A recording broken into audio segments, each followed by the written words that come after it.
गुजरात में शिक्षा के क्षेत्र में हमेशा ही कुछ नया, कुछ यूनिक और बड़े प्रयोग करना ये गुजरात के डीएनए में है, स्वभाव में है। गुजरात में भाजपा सरकार शिक्षण की हालत को बद से बदतर करने का काम लेके बैठी हो, इस तरह से उसका कामकाज चल रहा है।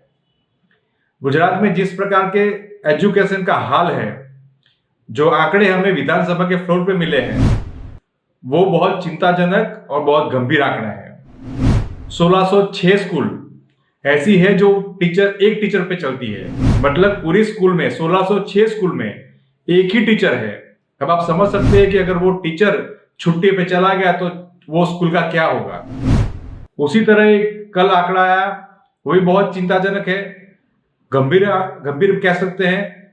341 यानी 341 स्कूलें ऐसी हैं जो एक ही कमरे में चलती है।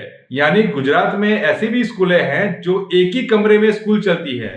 यानी उसी कमरे में स्टैंडर्ड 1 का बच्चा पढ़ेगा, स्टैंडर्ड 2 का बच्चा पढ़ेगा, वो एक ही रूम में बैठ के पढ़ेंगे। वैसी 341 स्कूल्स हैं।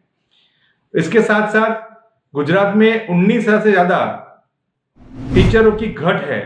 वहां भर्ती होनी चाहिए, फिलअप होनी चाहिए, लेकिन आज भी सरकार वहां पर कॉन्ट्रैक्ट और आउटसोर्सिंग के नाम पे विद्या सहायक की नाम की स्कीम से, ज्ञान सेतु की नाम की स्कीम से युवाओं का आर्थिक शोषण करने में लगी है। आज भी गुजरात की उसमें शिक्षण को जो उनकी माળખાકીય सुविधा, स्ट्रक्चर उसका बेसिक होना चाहिए, उसके लिए काम करने की जगह पे वहां पर मैन पावर यानी ह्यूमन रिसोर्स उसमें होना चाहिए। उसके लिए काम करने की वजह नए स्कीम लेके आती है और उस स्कीम में आर्थिक तौर पे युवाओं का शोषण किया जाता है। आज भी गुजरात में बिल्डिंग अवेलेबल नहीं है। जो 341 स्कूल की हम बात कर रहे हैं, वहां पर सरकार ये बता रही है कि उनके पास जमीन नहीं मिल रही है उसका एक्सपांशन करने के लिए। ये दर्शाता है कि सरकार की मंशा ये पूरे एजुकेशन सिस्टम को प्राइवेटाइजेशन करने की है। उनके उद्योगपति जो दोस्त है, जो एजुकेशन में काम कर रहे हैं, उनमें उन लोग को स्कूल कैसे दी जाए, इस तरह से उनका घाट है पूरा। ये एजुकेशन के सिस्टम जो पुराने 98 तक गुजरात सब पूरे देश में 7 और 8 रैंक पे आता था, जो अच्छी तरह से पढ़ाई में उसका नंबर आता था, आज वो 21वें क्रमांक पे आ गया है।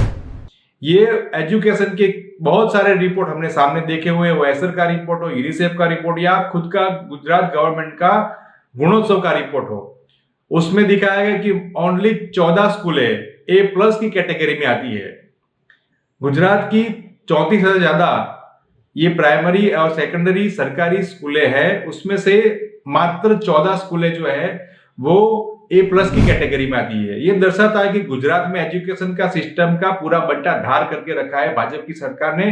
जो 27 साल के यहाँ पढ़ाई कर रही है, वो यहाँ पर पढ़ाई के बाद भी उनको नौकरी नहीं मिलती, और नौकरी मिलने के बाद भी उनको अगर कहीं पे मिल गई तो वो कॉन्ट्रैक्ट और आउटसोर्सिंग में उनका आर्थिक शोषण किया जाता है। यह जो विधानसभा के तौर पे जो आंकड़े आए हैं, वो शिक्षण जगत के लिए बहुत चिंताजनक है, वो भयजनक है। 1606 स्कूल एक ही टीचर से चलती है। 341 स्कूलें हैं जो एक कमरे में चल रही है। 14,000 से ज्यादा कमरों की घट है। ये सब होने के बावजूद भी सरकार विकास और गतिशील की बात करती है, सबका सबका विकास की बात करती है, लेकिन जब शिक्षण की बात आती है, जब टीचर की भर्ती की बात आती है, तब सरकार इसमें कोई गतिशीलता दिखाई देती नहीं है। ये बहुत चिंताजनक का विषय है। कांग्रेस पक्ष मांग करता है कि शिक्षकों की परमानेंट वैकेंसी भरी जाए, कोई कॉन्ट्रैक्ट आउटसोर्सिंग में नहीं, उनको कायमी वहां पर किया जाए, और उसी अगर उसमें भर्ती होगी तो ही जाके शिक्षण का कुछ अच्छा कामगिरी रहेगा और वापिस से गुजरात जो अव्वल नंबर पे आता था वैसा कुछ हो पाएगा।